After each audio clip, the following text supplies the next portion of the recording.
Oi, gente! Olha eu aqui, ó. Tô chegando. Preparem o material que a Pro tá chegando. Primeira vez que eu estou pilotando esse aviãozinho. Nossa, gente, primeira vez. Mas é muito bom, sabe? Preparem o material que a Pro tá chegando. Nossa, gente, como é alto! Eu estou sobrevoando areia branca.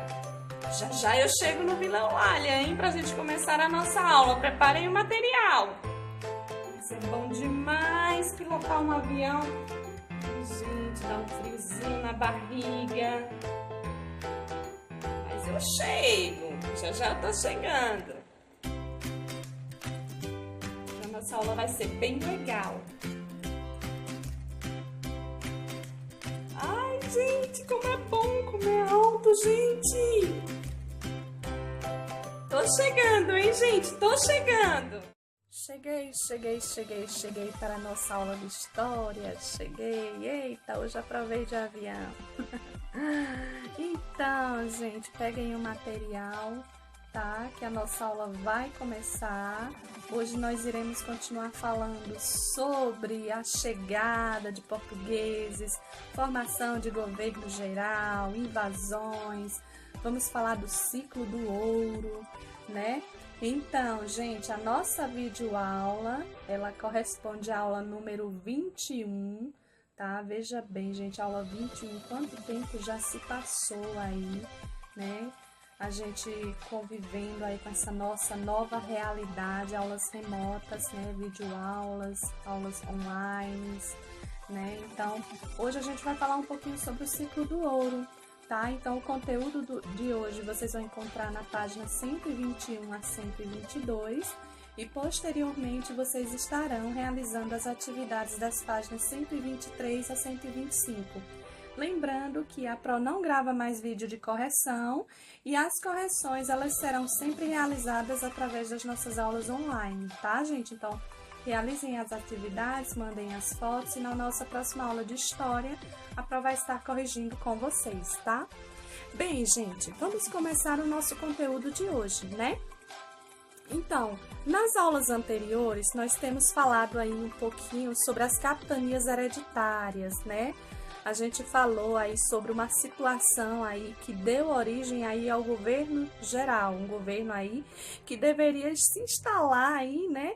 Na capitania da Baía de Todos os Santos, né? E mais tarde, na verdade, ela se instalou e mais tarde ela foi chamada de Bahia, né? Pela sua localização mediana aí entre as capitanias hereditárias, né? Relembrando um pouco sobre as capitanias hereditárias, né? Quando a gente trabalhou esse assunto, vocês compreenderam que foi um sistema, né?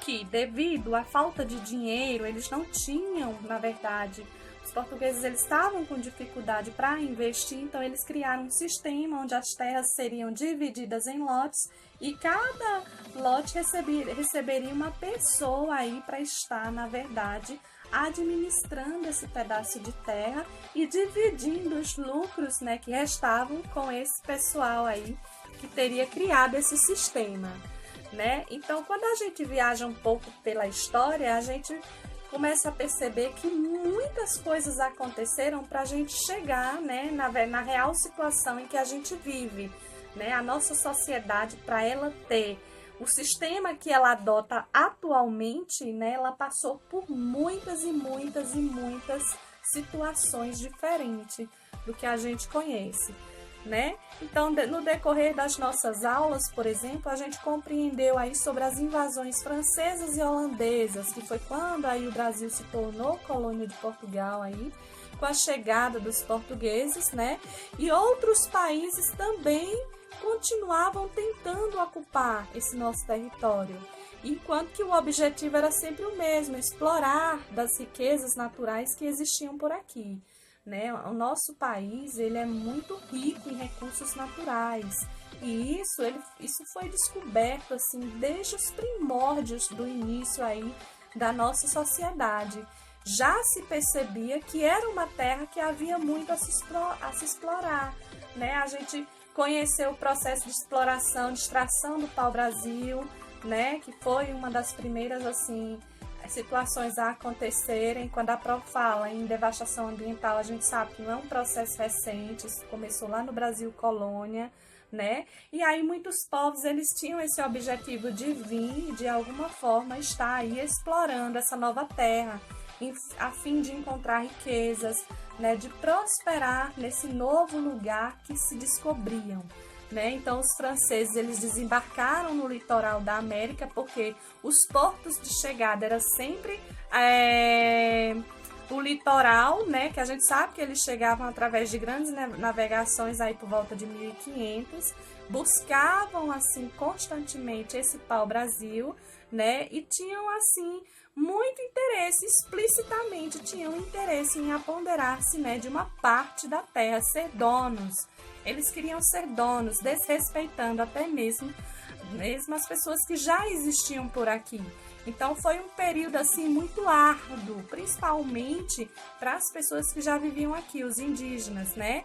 Para vocês terem noção, lá no ano de 1555, no governo de Duarte da Costa, os franceses, eles penetraram na Baía de Guanabara, né, no atual estado do Rio de Janeiro. Conquistaram a confiança dos indígenas, né, que haviam organizado ali uma confederação, né, lutando contra os portugueses que queriam escravizá-los.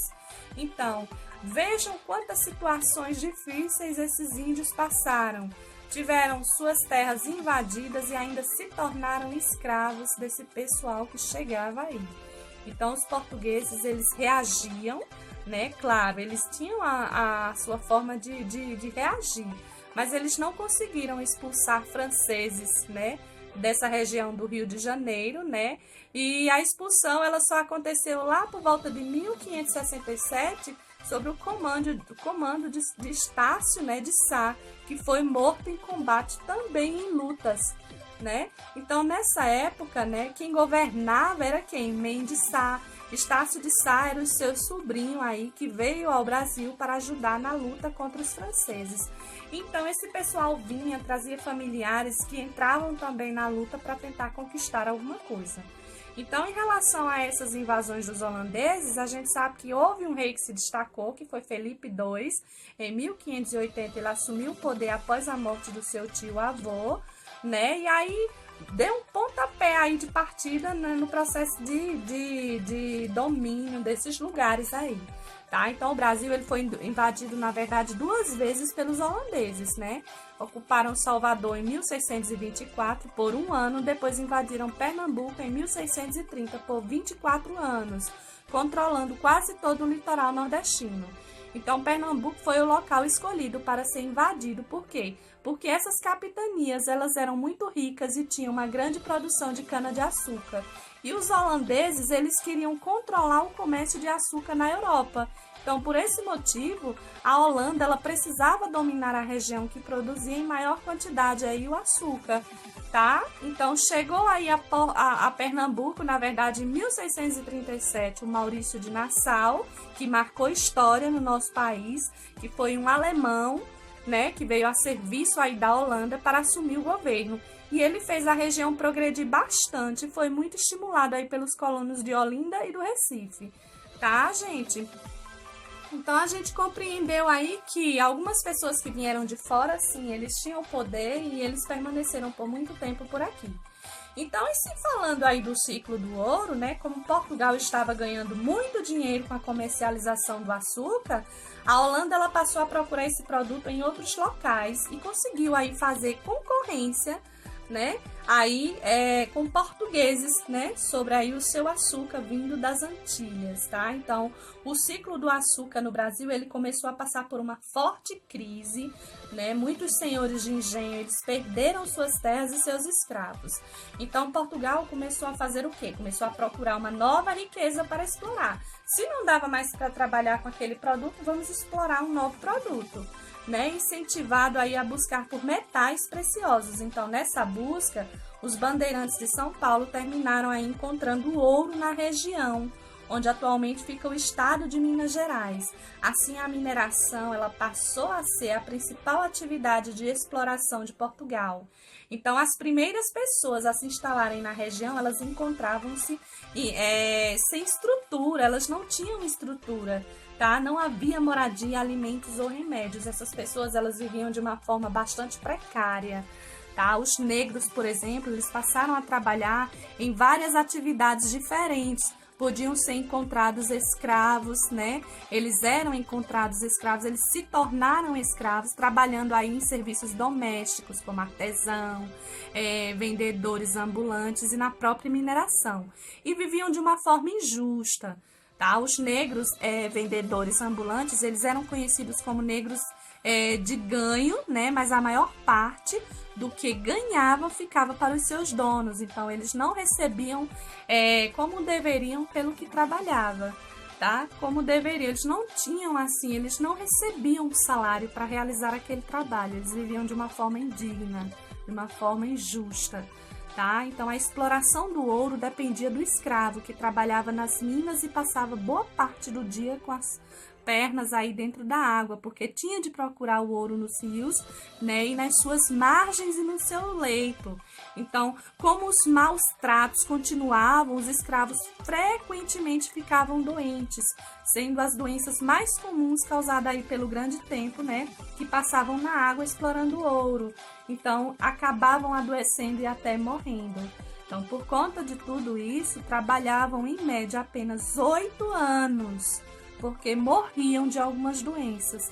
E depois que o ouro dos rios acabou, aí quando acabava, os escravos eles passavam a extrair o ouro das encostas dos morros e das galerias subterrâneas. Então, nessa época, essas pessoas que eram escravizadas, elas podiam comprar o que? A sua alforria, tá? Então, o governo português, ele cobrava impostos muito altos aos mineradores, né? Ou seja, aos donos desses escravos aí. Então, gente, era uma situação bem complicada. Eles sofriam bastante. Esse início de formação do nosso país, ele teve um período muito doloroso, tá? Então, muita gente ambiciosa, querendo dinheiro, querendo ganhar dinheiro, e acabavam maltratando aquelas pessoas que tinham pouco poder aquisitivo. Então, os escravos, por exemplo, sofreram bastante, os índios sofreram bastante, os africanos que vieram de fora sofreram bastante. Lógico que quando a gente fala em período de escravidão, a gente sabe que teve o início, teve o meio e teve o fim. Chegou um período que tudo isso acabou. Hoje, essa situação ela já não existe mais, né? Então, assim, daquela forma como era antes. Mas muita gente morreu nessa vida injusta, muita gente sofreu bastante. Tá, gente? Então, gente, vocês vão realizar aí as atividades das páginas 123 a 125, tá? E vão mandar a foto para a Pro. Não esqueçam de fotografar e mandar para a Pro. Ok, gente, então a nossa aula termina aqui. Um super beijinho para você e até a nossa próxima aula. Tchau, tchau!